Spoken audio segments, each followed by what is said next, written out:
I'd like to spend our time together this Easter addressing the last question. Do you believe this? I have to tell you, it was a moment of incredible gravitas. Shortly after dawn, just a couple weeks ago, I was in front of the Garden Tomb and we're making a small group video there. We got permission before there was anybody there. And the historical reality of our faith gripped me. You know, this isn't someone who got a vision or a dream or made some things up. This is a real place and a real tomb and all the history around it. If you will, I'd like you to open to the first page of the little booklet that I gave you, because that passage that you just read on the screen is there, and I want you to ponder the significance.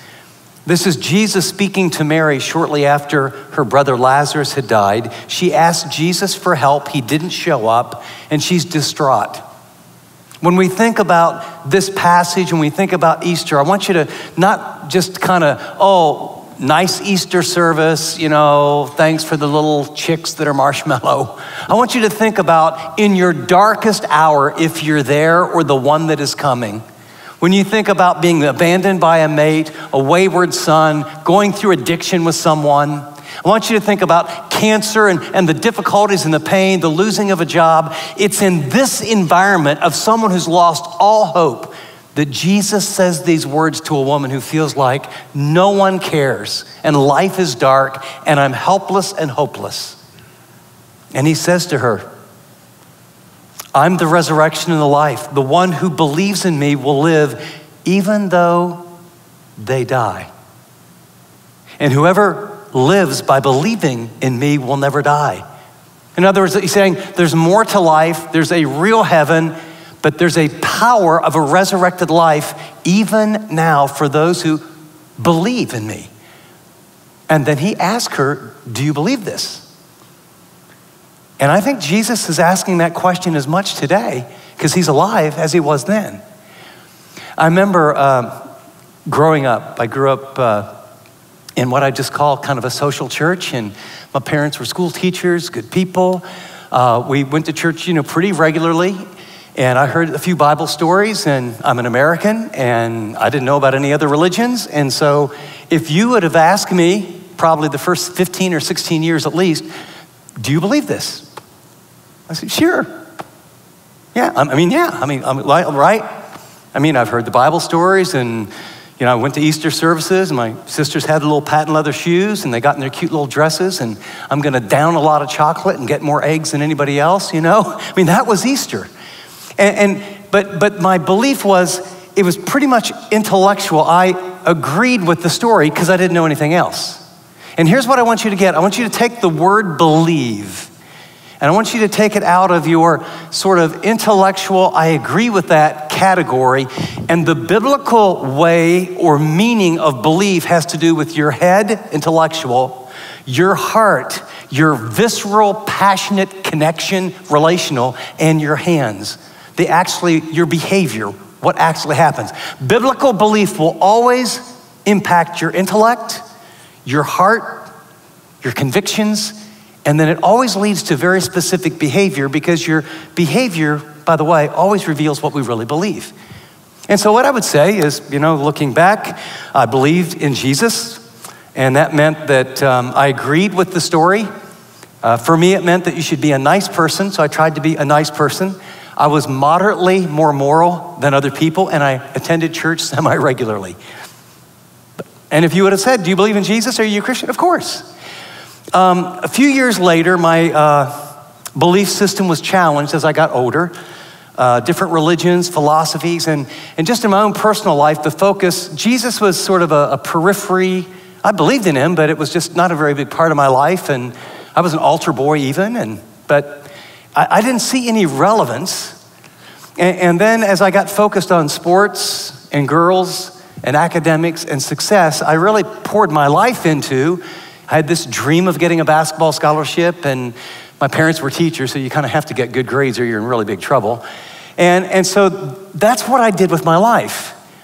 And then when I got to the end of my high school years, I wasn't some big famous person, but in my little world, my goals were to get good grades, have a pretty girlfriend, get a scholarship to school, and I did. And I was supposed to be happy. And it wasn't like I was sad, but it was like, so this is it? This is what life's all about? And I remember I prayed my first what I call adult prayer. Because it was just like, I don't know where God is. He had no place in my life, even though I intellectually believed in Jesus. I said, God, if you exist, because if life is just about setting goals, and even if you achieve them, you're not fulfilled, I didn't have peace, I didn't have purpose. I said, reveal yourself to me in a way I can understand, and I'll do whatever you say. If there is a God, it makes sense, it's logical. And then, this is my actual prayer, so this is in quotation marks. I'm not trying to say bad things, but I said, and if you don't really exist, I'm gonna live like hell, and I'm gonna die young. I mean, isn't that really, shouldn't we get clear on this?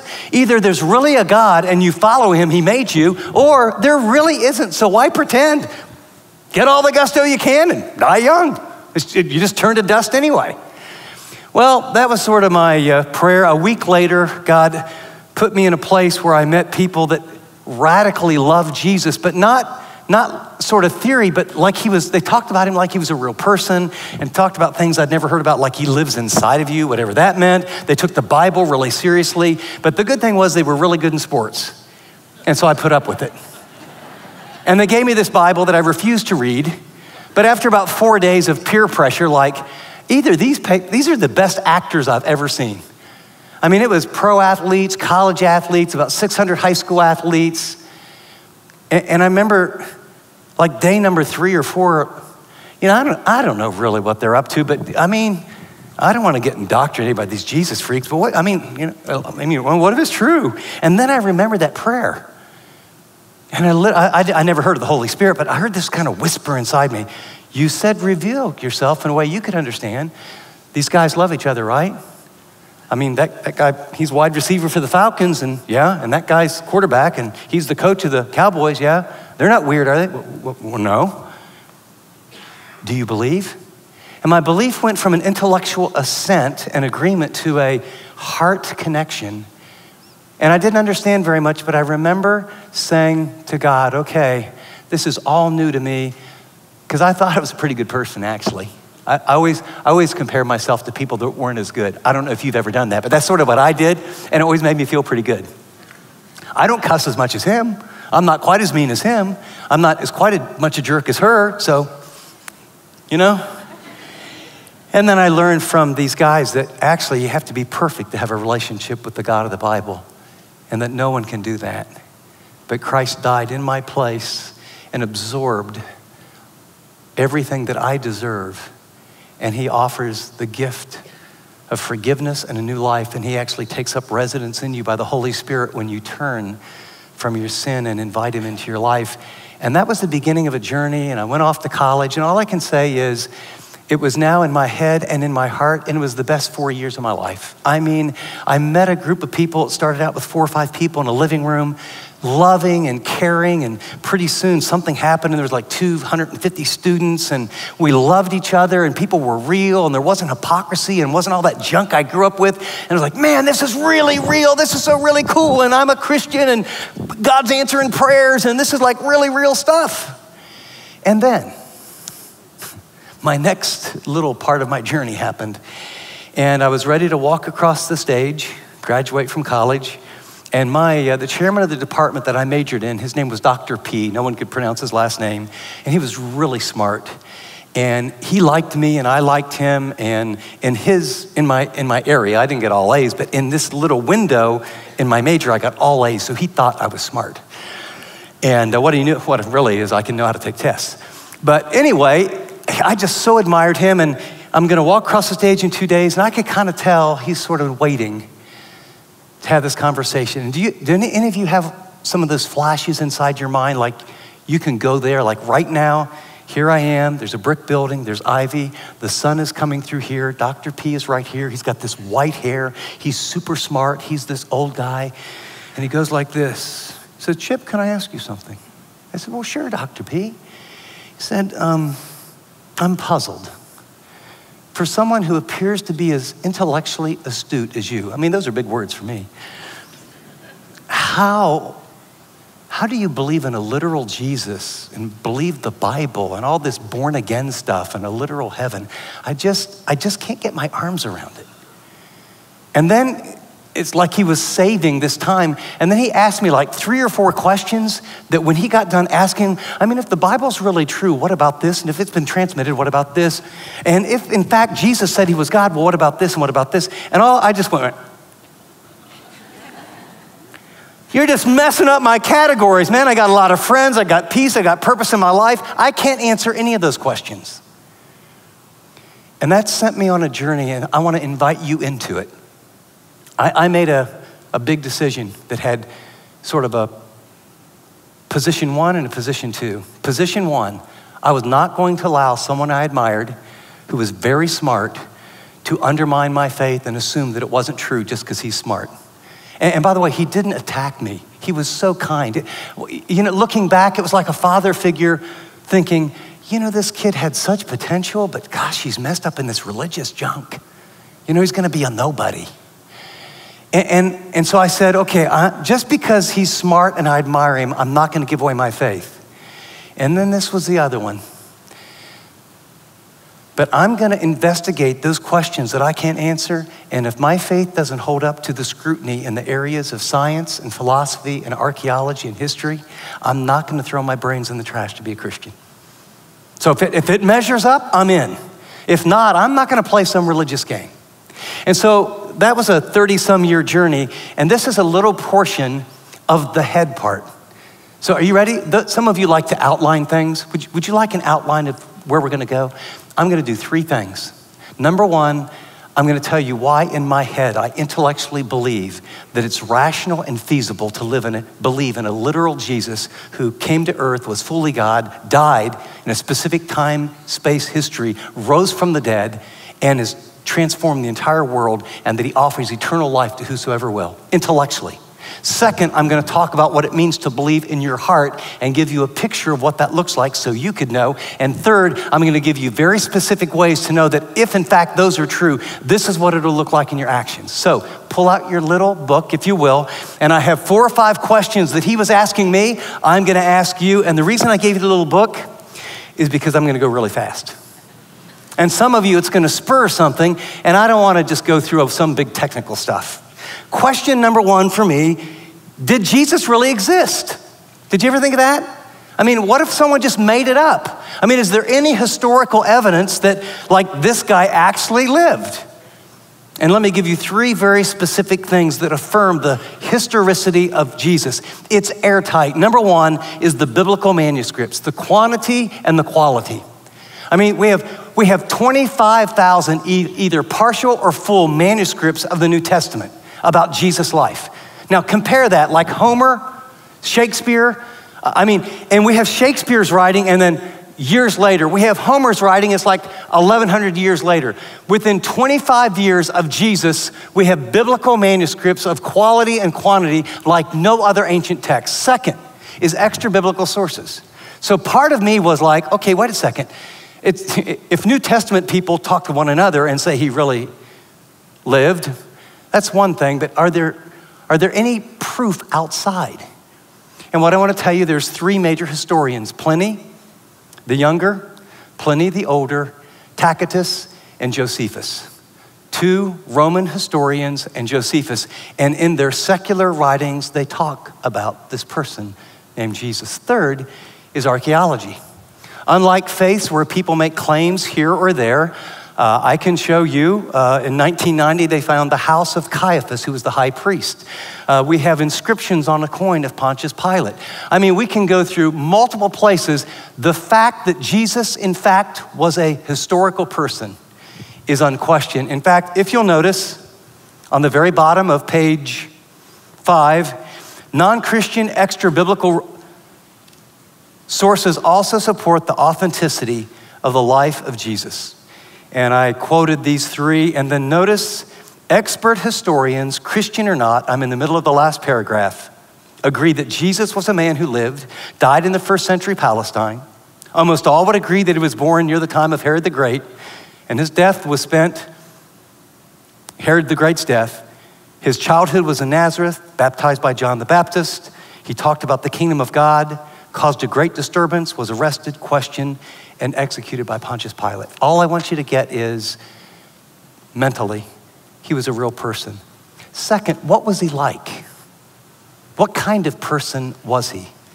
And in like form, I can tell you that friend and foe, you can look at Islam, you can look at Buddhism, you look at Hinduism, and in all those religions, Jesus is an esteemed, he's the ultimate, he's the kind of person that everyone will want to become.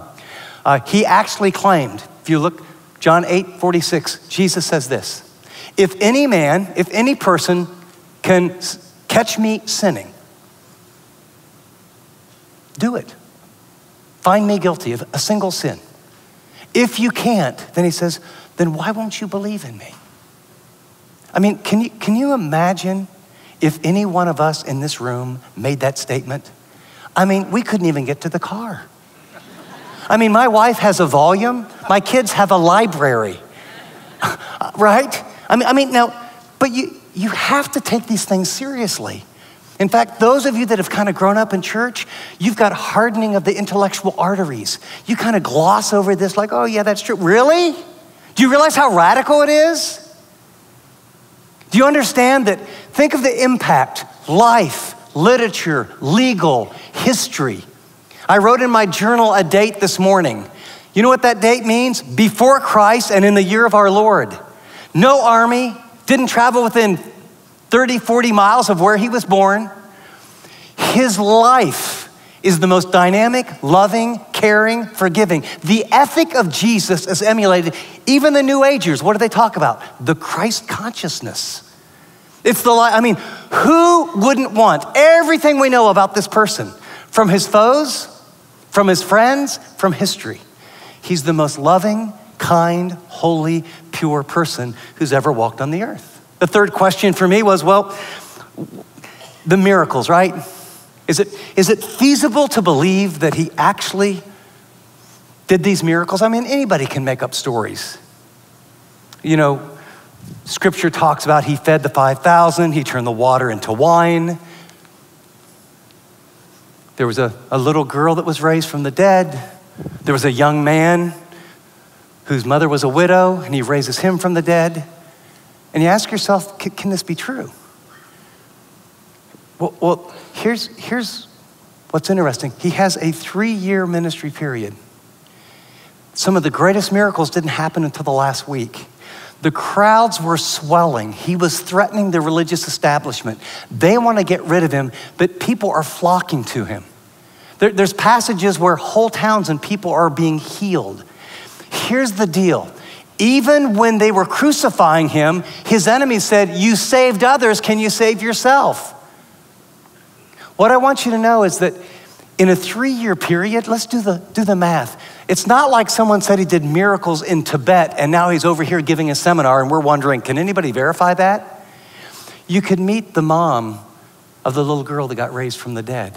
You could meet Bob and Jim and Mary and Sue that were there when they were in the front row and he took those few loaves and the couple fish and multiplied it and they ever scratched their head when the 12 baskets were picked up. And over a period of time, people here and people there, you would have amazing eyewitness verification. The miracles that he did, even his enemies. His enemies never questioned whether he did the miracles. What did they say? You're doing it by the power of Satan. I just want to tell you the fact of miracles, the eyewitnesses, even in Acts chapter 2, the unbelievers, they admitted it was the testimony of the miraculous. And then the disciples, they followed up with the same kinds of things. The fourth question for me was, did Jesus really claim? Who did he claim to be? There's many, many people who would say, I've got actually a guy I know well, really, really smart guy. I've read the New Testament. I think it's the best teaching. I don't really believe he's God. I think he's a great moral man. I think he's the best teacher in the whole world. I think everyone should live like Jesus. I don't believe in heaven. I don't believe in hell. I don't believe in an afterlife. But I would want to pattern my life after Jesus because he's the greatest person. And I don't think he really claimed to be God. Well, did he or didn't he? In John 14:6, if you'd like to see that for yourself, turn to page number 9. Jesus claimed to be God. He says, I am the way, the truth, and the life. No man comes to the Father except by me. Again, if you've grown up around this, we just sort of gloss over. This is like driving a stake in the ground. Everyone else is wrong and I am right. And by the way, I'm gonna prove it. He said it publicly. I'm gonna die, I'm gonna come back to life, and that's how I'm gonna verify it. So the real issue is, if he died and came back to life, everything he said is true. If he didn't, it's not. But intellectually, you gotta ask yourself, do I believe that? There's no middle ground with Jesus, by the way. He can't be moderately important. What he said, these claims later, his Father would say, this is my beloved Son in whom I take pleasure. The disciples, after watching his life, and he speaks, the seas are calmed. He speaks, the little girl comes back to life. You are the Christ, the Son of the living God. Even his enemies knew that he claimed to be God. They tried to kill him because John 10, he claims to be God. Are you ready for this? Here's what the liberal theologians will tell you. They'll say, actually, all this talk about Jesus being God is 200 or 300 years after the fact. People imported it back into these documents. He never really claimed to be that. He was just a regular guy. I want to read something, ask you to go to page 12. This is 40 years after the crucifixion. This is an extra biblical source. What I mean by that, these aren't Christians. These are secular historians. So what did the early church believe? What were the claims? I like to read this just because the guy has 4 names. About 40 years after Jesus' crucifixion, Gaius Plinius Caecilius Secundus, more commonly known as Pliny the Younger, that's what I would call him, was born. The future Roman senator and author is one of the few people from the first century who is well known because of his prolific writing. Throughout Rome's turbulent years, Pliny maintained roles that kept him close and connected to the government. One of the documents he composed for the emperor included investigations of the accounts of the arrest of followers of the Way, called Christians. He explained how they were questioned, given the opportunity to recant, and if they didn't recant, they were put to death.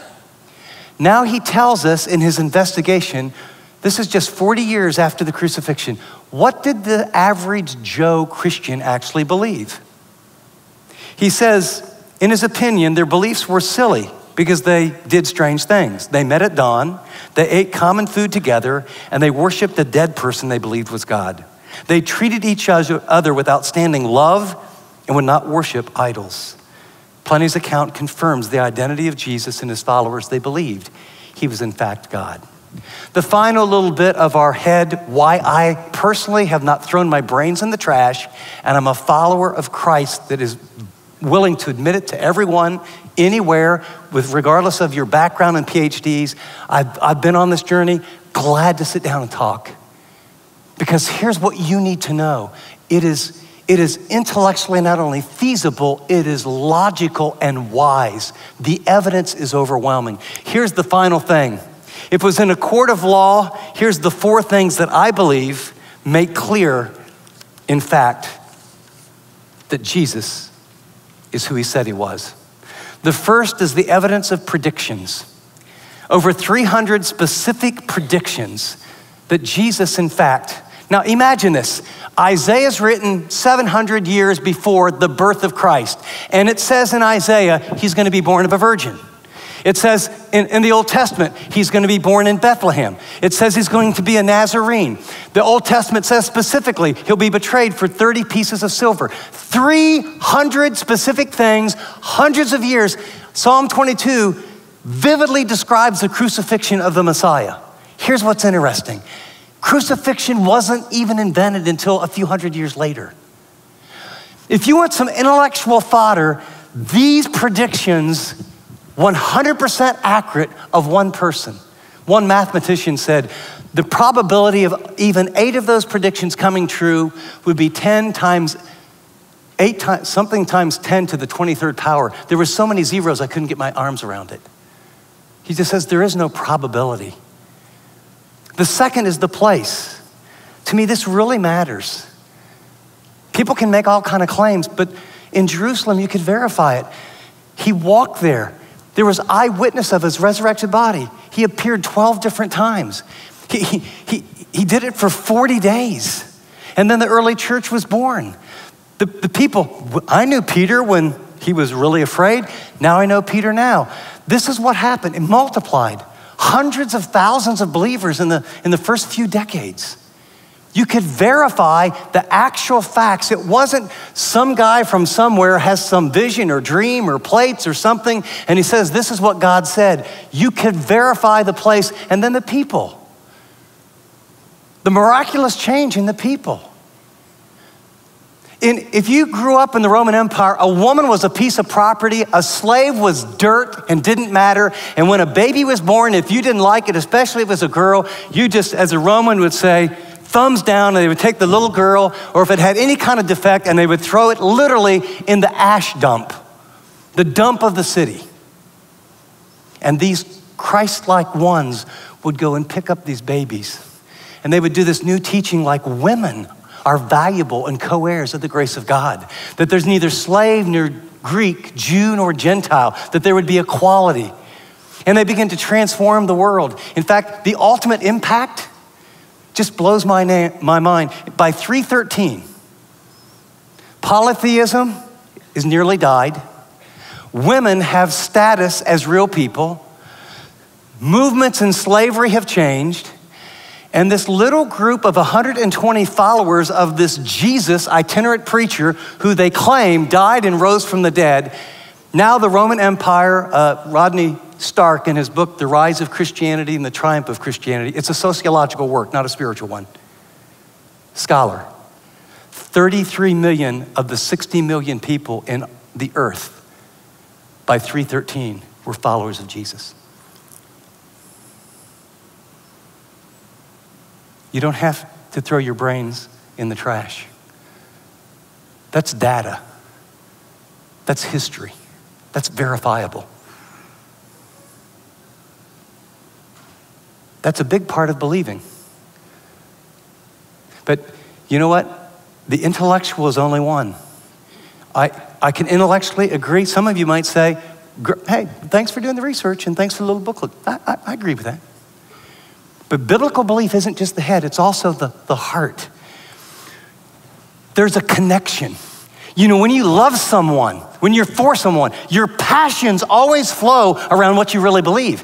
If you really believe golf is important, guess what you do? You talk about golf. You play golf. You follow golf. You get a magazine. If you're really passionate about relationships, what do? If you're in love with someone, what do? Say, oh, I intellectually agree that we have a meaningful relationship.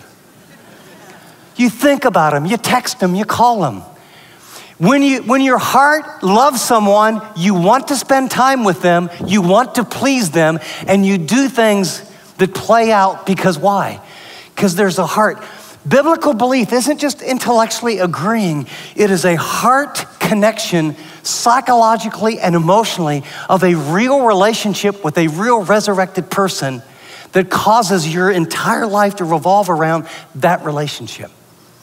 And it's a journey, right? We're all on a journey. But God recently really stirred and challenged the development of my heart relationship with Jesus. When I was in the Middle East here a couple weeks ago, I had a chance to, there's a picture of him coming up. And I sat down with a fellow that we partner with, and he's a pastor in Syria. And he went through a couple countries, and we sat down, I did a little interview with him. We have him blacked out because if this went on the internet, his life would not be worth much. I said, how are you doing? He goes, I've been pinned down for 10 days. We couldn't leave the house. He ministers in Damascus, bombing randomly by ISIS. And he said, but it's amazing what God is doing. He said, there's refugees everywhere. Everyone with education and wealth pretty much has left, and many have fled. And he said, I'm no hero. God told me we're to stay. And we are seeing God do amazing things, but it's difficult. And I asked him, so well, what was last week like? He said, it was a bloody week. It's just normal. Hundreds of people were killed. And so I have a little clip here that I want you to hear, and I want you to ask yourself, okay, whatever you believe intellectually, ask yourself, as you hear this man, what's your heart belief? What's your relational connection? What does Jesus mean to you at the sense of, I want to please him, I want to walk with him? There's a reality. Listen to my conversation. He greatly inspired me.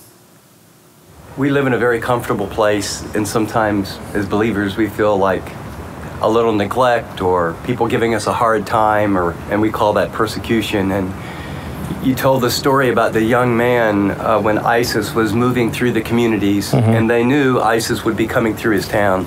Yes. Would you just share that as we close our time? Yes, this guy, he's 17-year-old, and when ISIS came in his neighborhood, they have a Muslim neighbor, and the lady said to his mother, bring your son to our home and he will hide in the middle of my sons, and we can call him Muhammad or Ahmad, like a Muslim name. And when ISIS comes, they will see him as a Muslim guy, they will keep him alive. When his mother shared this story with him, he said to his mother, I know that Jesus said, who will deny me in front of the people, I will deny him in front of the Heavenly Father. I can't deny my Jesus Christ. And when ISIS arrived, they took him out of the house and they shooted him in his head in front of his mother's eyes. 17-year-old boy. Probably didn't know that much of the Bible. But he knew this truth. Jesus is the resurrection and the life. If you deny me before men, I'll deny you before my Father in heaven. And rather than go next door, pretend to have a Muslim name, and have ISIS come through, he said, I can't do that, Mom. As I heard that, and I spent time with him and literally scores of other leaders throughout the Middle East, I just realized, my heart connection, somehow over time, we sort of rearrange it and we sort of filter out lots of verses, and it's pretty much, oh God, I really love you so much as long as it's comfortable, as long as this is going my way and this has gone my way, and we just push him to the periphery. When you believe he's the resurrection and the life, your heart relationship, it dictates your priorities, your time, your money, your focus, your work, your marriage, your parenting, your singleness. Everything is, because he's your Lord and he died in your place. And he's going to say, a day may come. And it might not be a bullet, it might be cancer, it might be a tragedy. I'm the resurrection and the life. I'm here for you. I want all of you. I've got the best for you. I love you. Do you believe this? Do you believe it not to the point of you agreeing? Do you believe it to the point that is wrapped into your heart and your passion and your life? And then does it come out your hands?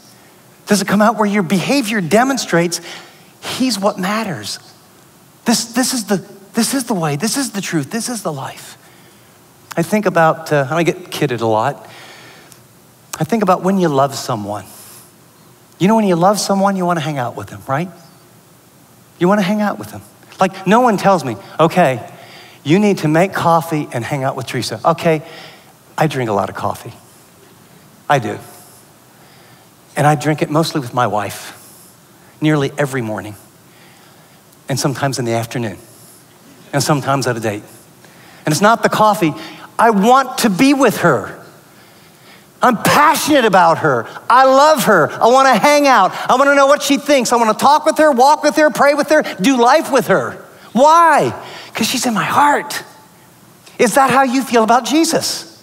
Does your life evidence that you want to hang out with him? I mean, this isn't like some religious thing. Oh, I'm supposed to read a couple chapters, and I'm supposed to be in some small group, and this church tells me all this jazz. No. No one's telling me, I need to have a little schedule. Teresa, if we have like 3 coffees a week and we talk deeply, would that mean that we love each other? Come on, right? You guys know what it's like to have someone in your heart. Does Jesus have yours? Do you believe? Because he wants to give. He wants to use us. What I found is that when you really love someone, you want to please them. This is a little convicting. My wife, honey, she's in this particular service, so this is a dangerous moment. She likes Hallmark movies, okay? And This is the way my mind works. Like, we're 3 minutes in, she's gonna fall in love with him. They're gonna go through an up and down, middle of the, then they'll fall in love. And if it's winter, it's gonna snow, but they're gonna kiss. Change the names, we got it done. And she's not crazy about, oh my gosh, did you see Steph? He went off for 45 and he only played 23 minutes. Can I tell you something? Because she's in my heart, being in the same room and snuggling up some covers, I really enjoy a Hallmark movie. Please don't go public with this. And she actually knows all the players on the Warriors. And she's turned to me and said, they're not really moving the ball well tonight, are they? Do you get the point? You want to please someone that you love. Who are you trying to please? It tells you who you believe and what you believe. And finally, it comes out your hands, your actions. I mean, you go to the end of the book of Revelation and there's the big judgment. It says God is judging our works. Now, the Bible's absolutely clear that we are saved by grace through faith. But the judgment, when he looks at it, he looks at what did faith produce? I'm so scared there's all kind of people who intellectually believe, I believe in Jesus and I prayed a prayer and I got baptized sometime somewhere.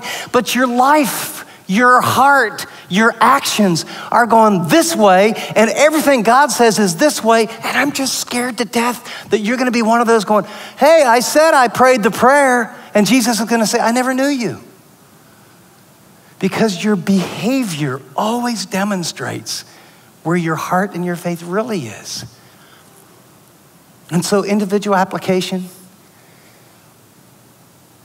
would you be willing to start hanging out with Jesus and give him room in your heart? You know, just personally, and just say, you know, I want to get to know you. I want my life to revolve around you. You are the resurrection and the life. Would you maybe think and say, I want my life to please him? What would please him? And here's the thing, the front end, I'm not gonna lie to you, it feels like sacrifice. But I'm telling you, when the living God gets a hold inside of your heart and he begins to speak to you and change you and woo you and use you, you'll just think, you know something? This is like better than going public. I mean, this is better than the most amazing things I dreamed of. Because he made you for himself. And you know, if we're the salt and the light corporately, here's the deal. You know what he wants us to do? The goal is not how many people come and sit in these seats or how many services. The goal is that each one of us, you know where the real ministry is? It's at Apple and Google and Microsoft. It's creating software. It's running companies. It's being a venture capitalist. It's being a construction worker, an electronic, what do they call them? Electricians. I'm not very good in that end. It's being a stay-at-home mom. It's saying that my heart revolves around Jesus and people are gonna see light and love and generosity and sacrifice. That's how the world got changed. You know why? Because they believed. But their belief wasn't, I agree with Jesus. It wasn't even just, oh, you're in my heart. It was their head, their heart, and it got translated into their hands and their actions of kindness and generosity and sacrifice as they let Christ live his life through them. I'm the resurrection and the life. Even though you die physically, you'll live again. And those of you who live, I will live through you. And I will transform you, and the world gets transformed through you if you believe. If you believe. If you really believe. Would you bow your head with me? If you're here today and you're honestly thinking, this is pretty new, and you're certainly not ready to jump into a whole new relationship with God, but you want to explore it. We've got some Bibles that I showed up here that are easy to read. You can pray the prayer I prayed. God, reveal yourself to me. He will.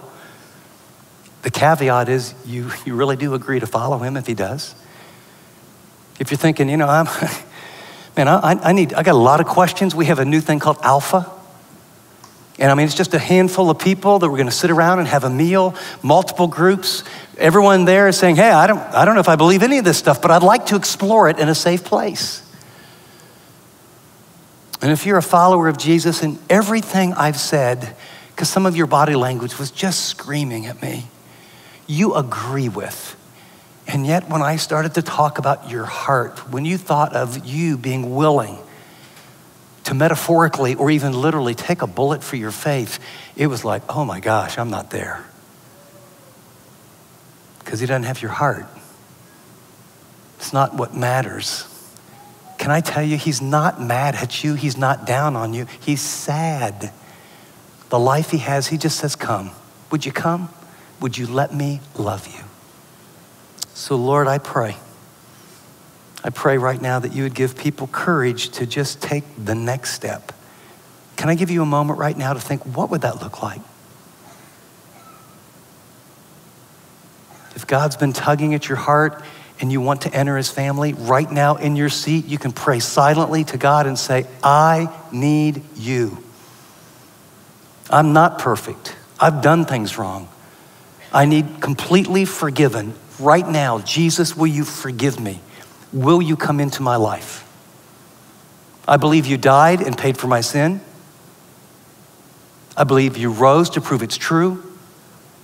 Right now, this minute, will you come into my life and make me your son, make me your daughter?